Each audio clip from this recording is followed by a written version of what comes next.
I swear to Crom, I'm 5 years older now. Well, I know this is a faux pas, but I have my food here. This is not a faux pas. There are no faux pas here, man. We do what the fuck we want. No, people hate that on podcasts. They despise it when people eat. Well, this is not a thing. This is not a podcast. This is a TV show. All right, you can't sure. handle it, then go watch some other shit. I don't fucking know. Well, I'm glad you're being the sour one since I have no energy. That's good. That makes me feel good because you're taking up the sourness and the bad moodiness that I would normally bring. There's only so much sourness that I can muster right now, man. Like, I'm not gonna bullshit you. My life is pretty fucking good right now. I let this shit absolutely, like, destroy my body. I've been just, like, sitting on a couch, like, eating pizzas by the hour since, like, November. Oh, boy. So, like, I am looking to, you know, start fucking running again and get my shit together again. So, like, it's a good time, man. You know, sometimes you gotta destroy your body a little bit to address how you're feeling, and yeah, I think you don't look bad. I mean, I'm not seeing you, naked on a pedestal being rotated, but you look fine to me. You look the same to me. So. Well, thank you. I mean, yeah. I'm not. It's not like it's not fucking me up that bad. It's just it's just another one of those things. Well, it's up here too. Yeah, it's a reminder of like just how fucking shook I got. Well. Haven't we both been shook? Yeah, man. How you doing? It's very early in the year. Early in the year. Well, as you can see, I don't know if you can see it, but I'm about 5 years older now from the experience I've been through. Yes, sorry, I really am sorry. I visited death's door. I visited death's door in a very surprising way, and I mean death's fucking door. Like I saw things. Really? I was pretty close to leaving. Yes, I was pretty close to leaving. My brain was shutting down, literally. Jesus Christ. So you start going to a very psychedelic realm. I would just to give it a real quick thing for the folks that aren't aware. I had America's baby boy, death metal's Patrick Bruss, was almost taken out. I'll just say I was at work, and my bosses found me quivering in a pile covered in my own vomit, not understanding what was going on, and they called an ambulance, and nobody knew what was going on. I was speaking all sorts of gibberish and stuff, and in the ambulance, they thought I was on heroin, of course, because I was having exactly whatever a heroin addict has. I was going in these just my entire body going into these cramps and stuff, and it turns out I had no sodium in my body. Like I had the lowest amount of sodium a human can possibly survive upon, and I apparently had been in that state for several days, which was making me very, very, very sick. And your body does all sorts of things when it starts running out of sodium. Your kidneys shut down, your brain starts getting bizarre, your muscles all start shutting down. You start cramping all over. I went into rhabdomyolysis, which is like where your muscles kind of start digesting themselves a little bit. And let me tell you about some pain, sir. I have experienced some motherfucking pain that only women are usually accustomed to. I have been through some shit now. I didn't know what was going on. I was in the ICU for 2 days while they observed me.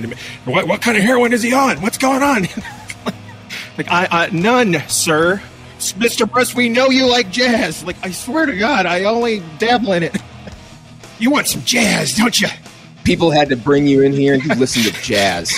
I don't even drink anymore. And so, after they figured that out, and they figured out what was going on with me, they told me, we have to bring up your sodium very slowly because we could kill you, Mr. Bruss, and you could have permanent brain damage. And I was like, okay, can I have some water? Like, no, you can't have any water. It will kill you right now.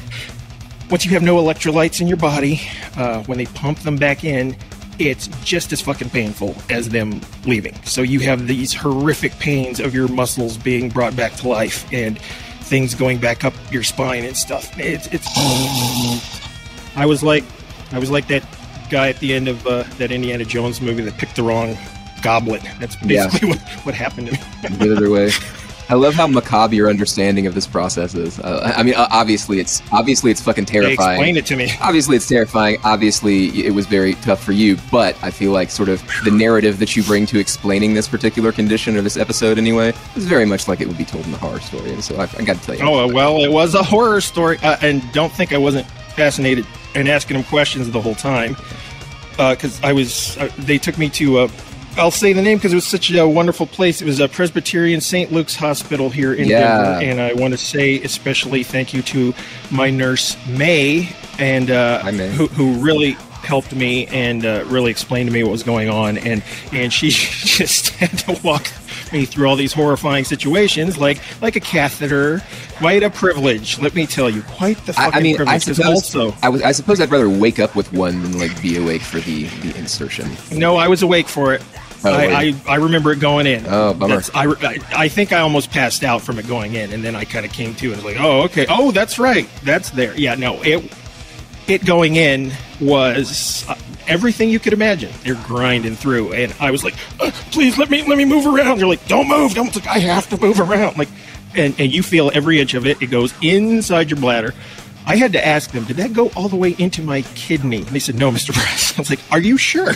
Because I felt pain all the way up my body. And then once it's settled in, they inflate a balloon, and it is there. They give you anything to trip on, to chill out a little bit? Some fucking Valium or anything like which that? No, they gave me talking about real drugs.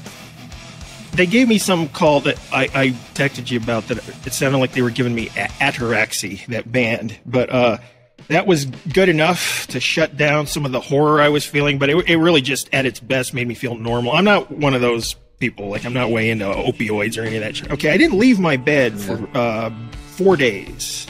Yeah, and it fucked up my brain. My memory's all fucked up. And now I'm eating chicken and yogurt for the next couple of weeks until I become baby fat boy again, and then I have to go back on being vegan, and then something else will try to kill me, and then we'll have a show about that. A little chicken and yogurt never hurt anybody. Well, it's probably clogging my heart as we speak. I am a Bruss. That's what's murdered every member of my family. So, yeah, sure. So basically, when I try to go healthy, things guide me back towards, no.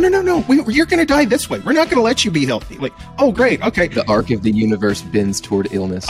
Well, my universe anyway, if you were having the lifestyle I was having, you would be like, you'd be like Charles Atlas. But apparently, it doesn't work for me. So. I am glad that you beat the Reaper. Glad that you're back with us. You have no idea how close I came. I was trying really hard to make the first thing I had to do was make sure that you had headphones in. I did. So I'm feeling really good. I've been listening to fucking death metal. I had an episode of Malpractice earlier today. Played some sick shit. It's been a good fucking few days, man.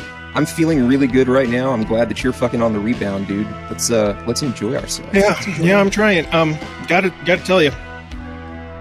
It's gonna be disappointing to you, but I didn't listen to any fucking music at all until I walked away from the hospital on the way out of the hospital. But here's what's weird. I was really way hardcore into watching old black sitcoms on BET on my room television. I saw you hosting about That's that. all I wanted to do. Watch?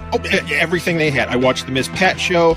I watched the Jamie Foxx show and Martin and Living Single, and just all these 90s sitcoms. It was just hilarious. It was great. It made me feel great. And I kept going like, yeah, should I be listening to some music? And then the only thing I wanted to listen to is gothic rock. So I think this is some like, oh, baby boy must protect himself. You listen to what you listen to. Who cares, man? So it's not it's more like I'm expressing my life force as death metal. Gothic rock is more like, oh, baby boy sad. Yeah, because the goth boys are sad. Boys are sad. Yeah, so that soothes me. So, and the goth ladies, lots of goth ladies, lots of Susie in there. So that stuff really spoke to me. But sadly, that didn't lend me much time to work on any music or consume much music. The only thing I've really fucking consumed obsessively is that new KATATONIA album, which now speaks to me on like a religious level that I can't, man. Like it's the most spiritually connected album to me of all time that I can ever think of now, which is interesting. So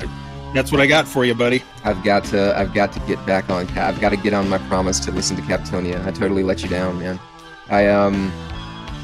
I guess really I've listened to like every band in the world except KATATONIA. You're breaking in.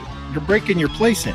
So I'm breaking my place in. Like I'm saturating these walls with the music that is conditioning them. Right. I want to make sure that this place is all mine. Right? Like you do with an iron skillet. You're seasoning the place. Exactly. Yeah, you're laying it in the walls. Yes, and that will serve you well. You're building up you are the Belasco of your house there. You are saturating it with your psychic energy, which, according to Hell House, will be quite an evil and powerful barrier that will remain there after your death if you entomb yourself in that room.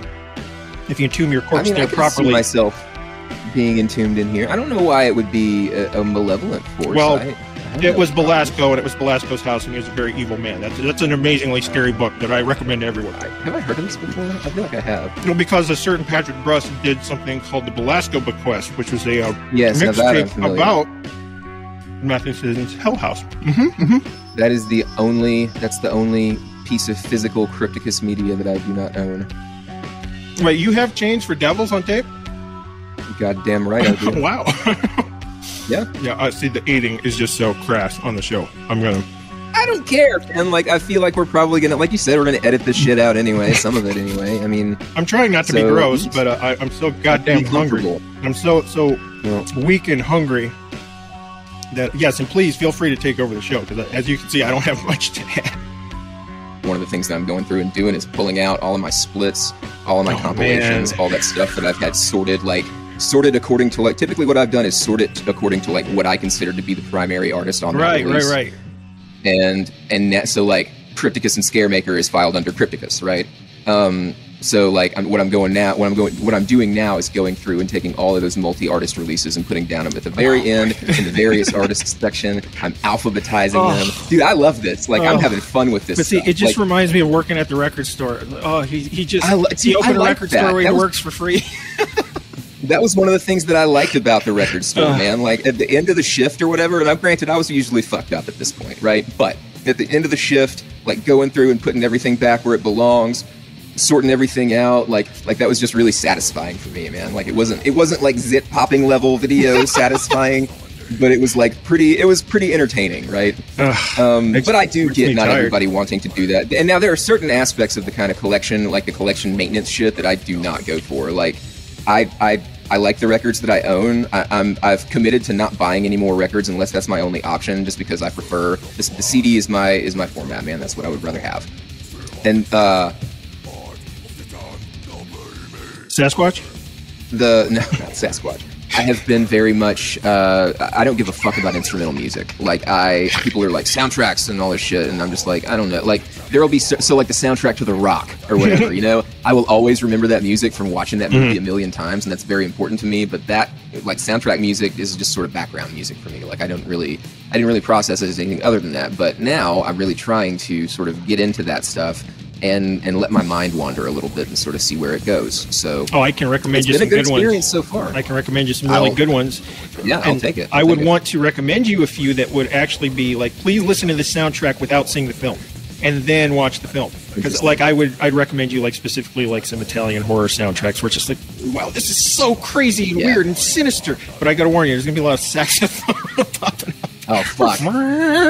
Is this the time in my life when I learned to love the fact? Have I reached the point where it's time for me to embrace the saxophone? It might be unavoidable, sir. It might be unavoidable. If I do, I'm going to have to ease into this shit, though, man. Slowly ease that sax up your ass. Just a couple rungs at a time. I'm sensitive, and I'm hesitant, and I have commitment issues, and so I'm not trying to get involved. Yeah, with the saxophone, right? And it's also very curved, and it gets progressively wider. It's true. And those things get it's true. Yeah, you got to negotiate that curve. Exactly. That saxophone on there's a track off Napalm Death's record Utilitarian. I think it's like the second one that has John Zorn. Oh, he's nuts. He's nuts. Fucking saxophone on there. And it's just, dude, he's your worst nightmare. Unlistenable. Yeah, he's your worst nightmare. He's got an album called Naked City that I think would play in your nightmares. It's just like, it's considered a masterpiece. It's like a Mike Patton's favorite album of all time. Oh, okay. That tells me a lot about Mike Patton and fucking and Mr. Bungle and all that. Yeah. Which is a lot of amazing sax stuff in that, in Mr. Bungle, of course. But I've liked saxophone because it's always been, to me, reminds me of my childhood in the 80s and how, like I said, the sexy sax. But I do find it very interesting how averse you are to it. But I honestly don't know if you're going to be able to make it through life, because you're going to reach a certain age where the sax is just going to make sense to you, whether you want to or not. Well, you're just going to be you know what, man? And I'm doing my best. I'm doing my best to learn to embrace that moment when it comes, rather than resist it. I was that with jazz in general. Like, for years, I was like, this just jazz is boring. And then I found the jazz that I like. I was like, no, jazz is kind of the music. It's kind of like, a death metal comes from this. Yes, everything comes from it's kind of this melting, chaotic thing that is where other genres are born from, whether they know it or not. So you get to those points, but you can't fake it. See, a lot of people are like, well, I'm going to set out to be into jazz. No, just let it come to you. It comes to you when it's time, That's my plan, right? Like I'm gonna let jazz come to me, and there have been times I think when it maybe has tried to, and I said no. But don't let it come with any substances that you take. No, because that's a problem for a lot of people. You telling me that I shouldn't get into the dirty H? Are you telling me that I shouldn't get in and do some of that stuff with a jazz trio out behind a fucking building somewhere? Not unless you want to be in the bed next to me in the ICU, and they're accusing us both of being huge jazz fans. But I know that like smart people listen to jazz or whatever, but I do feel like that's fetishized to an extent. I think that and I think that goes with jazz too. Like I think that there's bottom of the barrel anything else. And I'm sitting here saying this completely ignorant. No, right? You're right. You're right. Jazz. I don't know the first thing about it, but I bet you there's like bottom rung jazz that fucking sucks. That like some people like for one reason or another, but like other people are like, well, this man clearly has no taste in jazz. I wonder at what point do you get evicted from jazz? Like I feel like there are points of time where like if you're a metal band, right, and you go in a certain direction far enough, you get kicked out of metal, right? And we've seen that happen, right? Mm-hmm. I think that like Ghost, for instance, a lot of people had a lot less of a problem with Ghost when they sounded like they were trying to like rip off, Megadeth and Black Sabbath. Elizabeth, Satan is my pal. Oh, Satan, my boyfriend. Super duper into Satan. Like, so what is the throshhold at which you get evicted from jazz? Get kicked out of jazz? It's changed. It's changed recently because for a while it was when kind of the Mr. Bungle, like when motherfuckers be getting too metal, throwing in too much metal guitar and stuff. Then they're like, well, that's not proper jazz. But now it's kind of moved because now you're getting from the brutal death metal avant-garde kind of scene. There's a jazziness evolving there, which like what's it? Bio Noise Generator is this total fusion of like grindcore, brutal death metal, and jazz. And I mean, it's really in your face, like John Zorn style. So I think you'd hate it. I'm sure you've heard. It. You've probably heard it, right?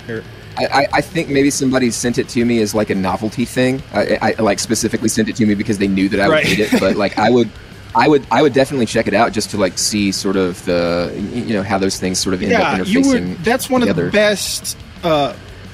the best that I found in terms of taking where metal just dovetails into jazz and where jazz kind of dovetails into metal and really making it work. But like I know.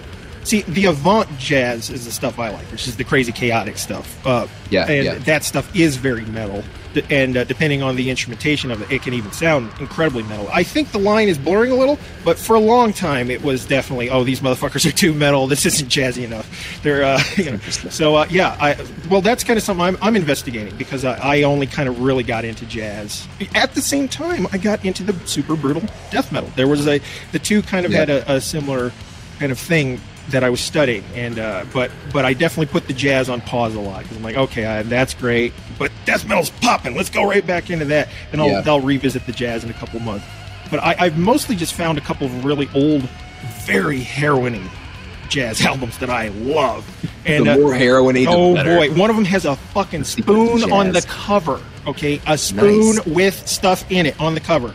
And nice. That's commitment to the gag. These were the early albums of Allan Holdworth, who ended up being a big synth guitar player in the 80s. And Allan Holdworth's guitar playing is the biggest influence on the modern sound of Pestilence. Pestilence right now, basically from Spheres up, Patrick Mamelli developed a style that was based on Allan Holdworth's style. And so when I listened to Allan Holdworth, oh, fuck, man, it's got that weird Pestilence kind of vibe to it. But he has an album he did where he just played 12-string acoustic other dudes in a room, and they just recorded it, and it's fucking fire. I listen to it all the time, and it's just improvisation, but it's fire. It's crazy shit, and it sounds like death metal at points, and it sounds like it's not. There's nothing nice about it. So that's the stuff I've found that I like. But you might come at it from a whole different angle of jazz. There's a whole other slew of jazz that I just completely ignore. So the majority of my exposure to jazz, right, starts with like my mom's music when I was a kid. Like, it's fucking bookstore jazz. Such terrible music, man. Yes, exactly, exactly. And then so the only other real jazz experience that I have is just jazz filtered through extreme metal influences, like metalcore influences, right? Like some of the crazier, mathier bands. Like I remember listening to Dillinger Escape Plan's Calculating Infinity for the first time. I was a freshman in college, and just being like, this is more than I can handle. There was nothing there to latch onto except for like one spot in every song that was like the catchiest riff you ever heard that repeated one time. I hear you. And then they go someplace else. And you're like, why? Why did they go? Why did they? Exactly. I was like that with Mr. Bungle. I was like, fuck, that one chunk could have been the best death metal song. They just did it and they moved on. God damn it. Yeah. And I think, well, there's like, I feel like, that's absolutely intentional. And so like, I applaud them for it because like they, that to me is something that you could only do on purpose. Like nobody stumbles onto an incredible riff and then abandons it after only one fucking measure. Yeah, and it makes you go, damn, they accidentally. When you're at that level of genius that you could just toss that off and go, that's fine. I'm moving on to the next thing that's weirder. Like, oh, fuck. Yeah, so that's how I've come to understand some of that stuff. But what about Mr. Bungle? Because they were, for me, a band that taught me how to appreciate progressive, like prog rock, like krautrock kind of stuff, and taught me how to appreciate jazz. So do they do anything for you? I've never heard an entire Mr. Bungle record. It's an experience, man. I would really recommend starting with the first one. But the first one is the one that is based on circus music. So it is the most demented, evil-sounding record of all time. I can handle that, man. That specifically, circus music, dude, skeeves me the fuck out. Oh, bro, that album you wouldn't handle it because it's. I know that you.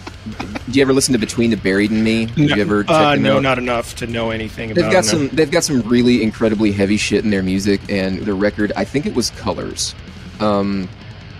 And there's like straight up circus music on there, dude. And like I had to quit that band over that shit because it makes me so fucking nervous.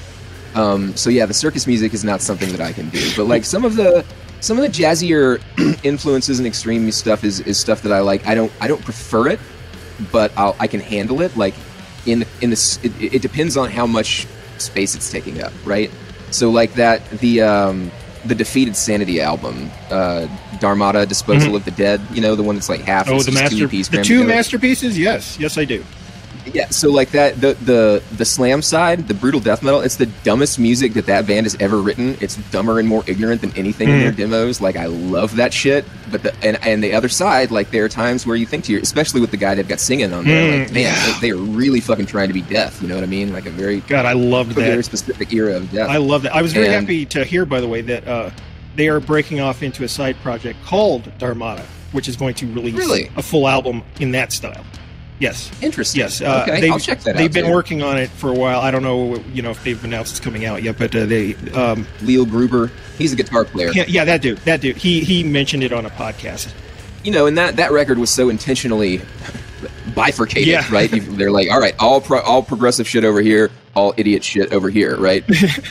And even all bad production on this side, all good production on this side. Maybe they made an argument for authentic production. Maybe they were buying the gag that fucking hard. But like the last record, so they threw everything back into the same pot. So good. Like really, really, really good record. But like if you remember, that was one of the first times. I think that was one of the conversations that you and I had that led to us eventually getting on Zoom and talking. I messaged you on Twitter about the mix of the Sanguinary Impetus.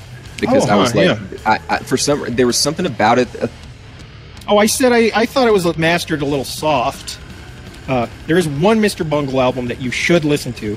Put it on your list. Okay, should listen to Disco Volante, which is the second one, because it's more first one's based on circus music. The second one, Disco Volante, is kind of based more on oddly techno and industrial music. It has one of the funniest techno songs I've ever heard in my entire life in it.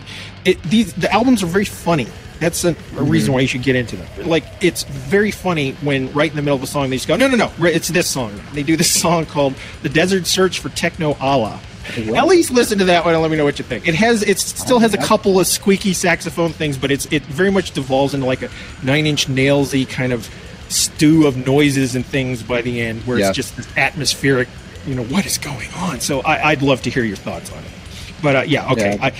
Yeah. I would say that you would get something interesting out of that album if you took the time to listen to it, and you can't break it up either. You have to let it play, because it's all of a piece. Oh, really? Okay. Yes. That's the thing with them. So I've got to commit to this thing. Yeah, but once you put it on, you'll see it's hard not to listen to it, because every few minutes it's like, what the fuck is going on? It's like, what? And then if you don't like it, just give it a couple of minutes. It'll flip into some completely other genre. Like, wait, is this meant to be a commercial that I'm listening to? What's going on? Interesting. It's incredibly brilliant. But I remember Mike Patton being like adamantly against being associated with new metal. Which I think is sort of funny, man. Like, he's a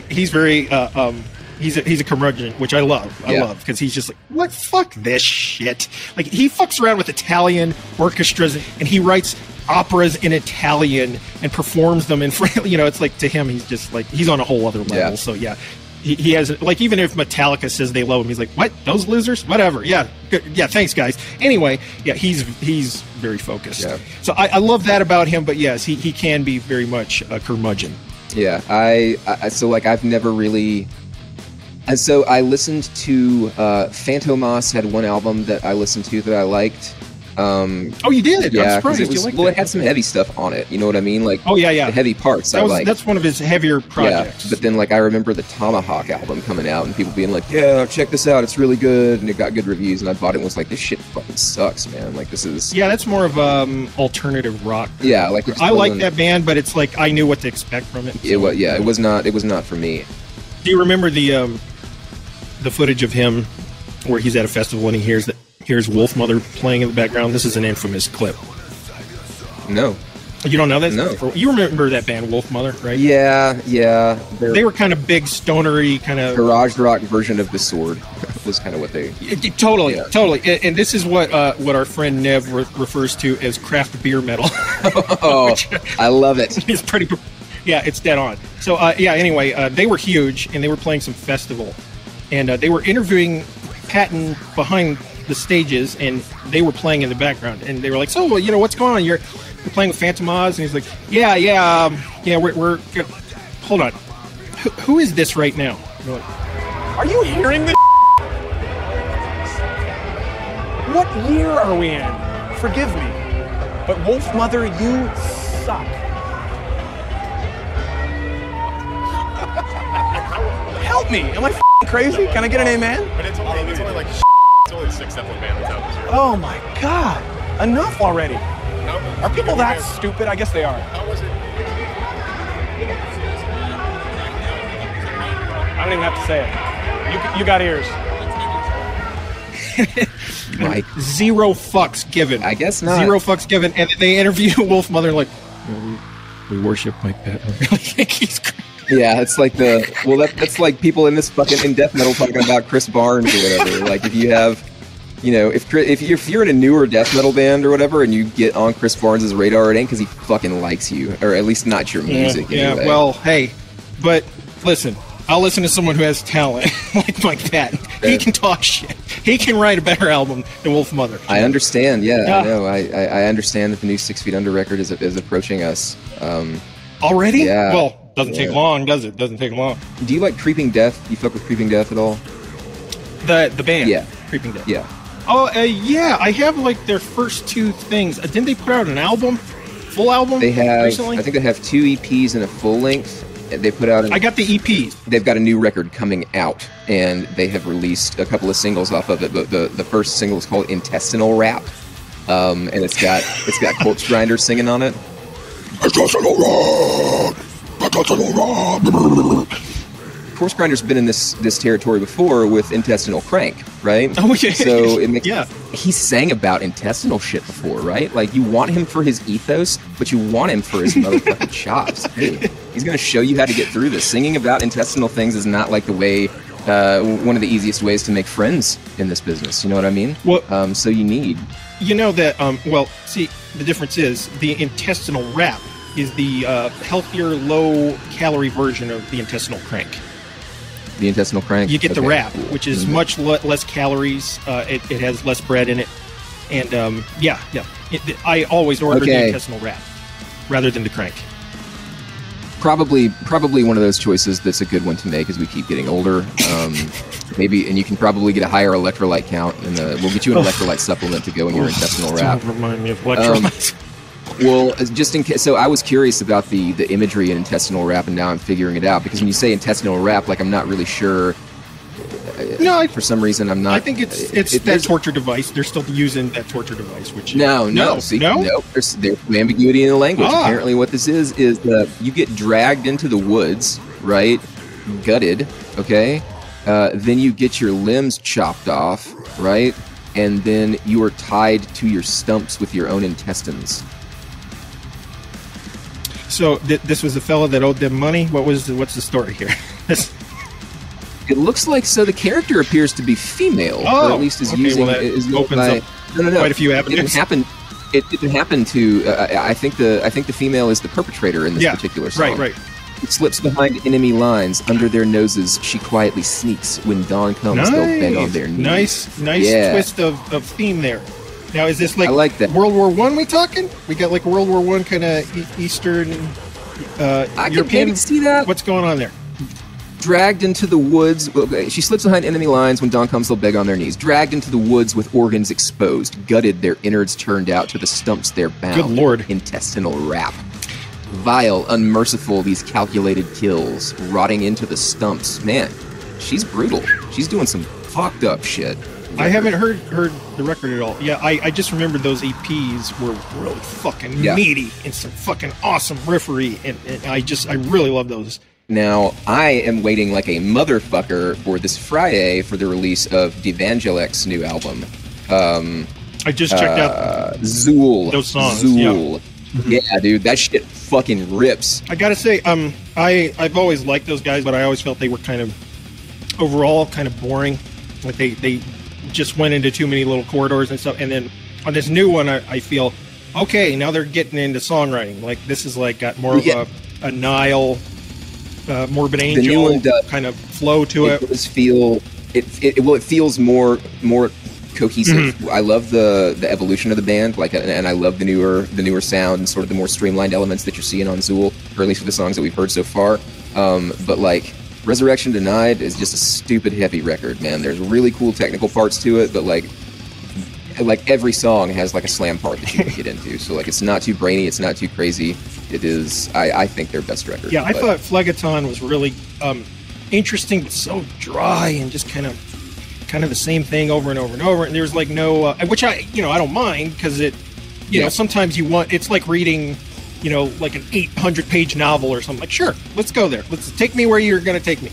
But then I felt her set 2 was a step up. They were doing more interesting stuff, and I think this new one is going in the same direction. Like, yeah, they're definitely finding more of a flow. I've only heard those 2 songs. I guess the whole album's out, or it's leaked or something. But no, it's Friday. Okay. I mean, I'm sure people leaked. have promo. Yeah. I think I got a promo for it at one point, but I've quit listening to them. They still send you physical promos? No. Oh, fuck no. If I was still getting physical promos, that would be. I don't think they do that anymore, man. That's why I had to ask. I don't think there is such a thing. But if it was a physical promo, I would listen to it, just because that's how I would prefer to do that. Fuck, man.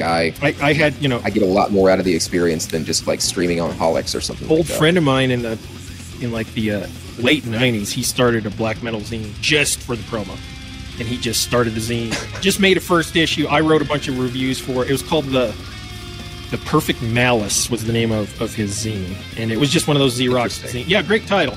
And he was only doing black metal and interviewing black metal bands. But the whole thing was we make a first issue, we Xerox a fuckload of, just mail them out to different labels, and then in about a month he just started getting stacks and stacks and stacks and stacks of black metal shit. Like here's 10 albums. I was like, oh, okay.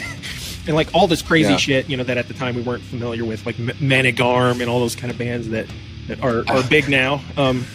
It was crazy. Like that was the first time I heard the band Treldom, with Gall in there, and yeah, so it was just this awesome, just constant, just influx of black metal CD. I still have stacks of them. Man, this is all promos. You know, the little skinny sleeve promos. That's all. I got just randomly. I got stacks on stacks of them myself. Whatever that is.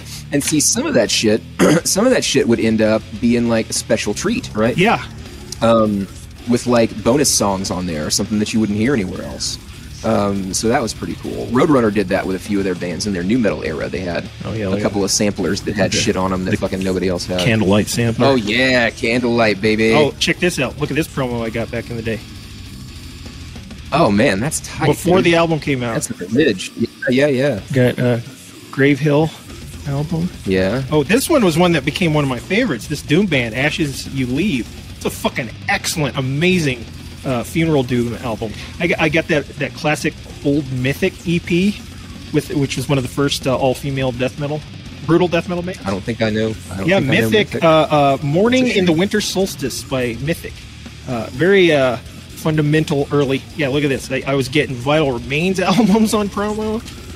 This one, Burial, which was I can barely see it, but Burial, which is a really good death metal band from Chicago, I believe. Abramelin, nice. I got the first Abramelin from, and this is the classic, the JL America. This was the ultimate crappy band metal compilation. It had like a Goat Lord on it and a bunch of crappy.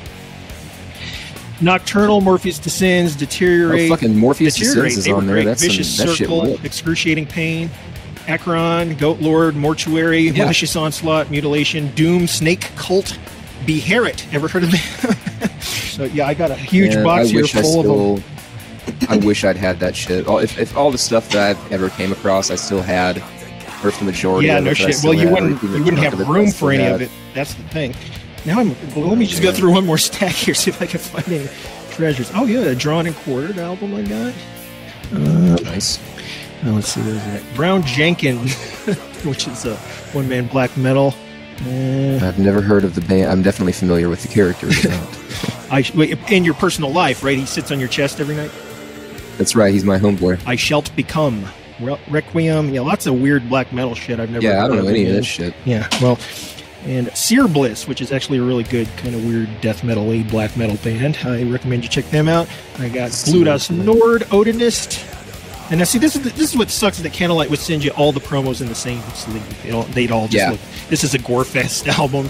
This is Vraid. This is Knights of the Abyss. All right, Divine Empire. Yeah, folks, this was all given to me for free. Every one of these. All right. Yeah, man. In Eternum. How it used to be, the glory days. This is a band I got heavily into as well. Tristitia, who I believe are Italian, and they're really incredible guitar playing, kind of in the style of Candlemass. Really fucking excellent shit. This weird band, Long Winter Stare. I don't think they're around anymore. I've never heard of any of this shit. They were a weird, dramatic black metal band that their stuff sounded almost like musical theater kind of. Oh, Unisound Sampler, which had classics, tons of classics on Unisound. This is that had Rotting Christ and Diaboli and all these Greek bands were on that label. Yeah, bro, this is just such a great time capsule to go through. Oh, and look at this motherfucker. They sent me Queensryche's first album on promo. Holy shit, dude. And it just looks like it's a cute little tiny vinyl. It's, great stuff. This is just stuff that was given to me because we had a crappy zine. So that's it, Schuler. We got to start a crappy zine. Oh, is this show? This counts as a crappy zine, doesn't it? Send us promos. Send us promos, you cowards! Send them to us! When's the free shit gonna start coming is what I'm trying to find out. Oh, I've been getting boxes and boxes. I forgot to tell you. I just, I didn't want to include you because I figured you were busy. You son of a bitch. I just threw your portion in the garbage. I'm never too busy for free death metal. There were doubles of everything, so I threw those in the garbage. I figured you were busy. Yeah, why? You don't need to. You don't need to. You like Angerot, right? Have we talked about them before? Yes, I only discovered them through you. I haven't kept up with them. That's what I seem to remember. Yeah, they're kind of a weird band that I think maybe I was avoiding them because of the name, but they're kind of somewhat chainsaw guitar, somewhat brutal, like kind of mix of the two, right? Somewhat chainsaw, more along the line like chainsaw. So their first record is more of just like a straight ahead sort of HM2 style death metal record.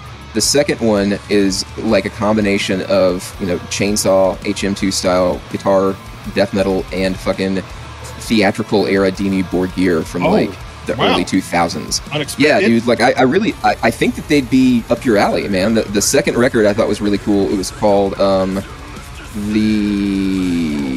I can't fucking remember. Yeah, the new one I'll knows. find it. There's one that just came. The one that just came out is called The Profound Recreant, and I've heard one song off of it, and it's really, or I've heard two songs off of it, and they're really fucking good. So I ordered that, and then I finally got the Seven Doors full length, that Feast of the Repulsive Dead, because I remember that guy's EP that he put out was fucking awesome, and me and Zach had him on Death Comes Lifting, the dude from Seven Doors, and like, I remember one of the that most one of the most singularly devoted musicians that we talked to on that show, when it comes to like dedication to horror movies. So obviously you being on that list as well. But yeah, like dude's super duper into like, you know, the classics. That seem to be like all. I'm pretty sure that's the only place that the conversation, right?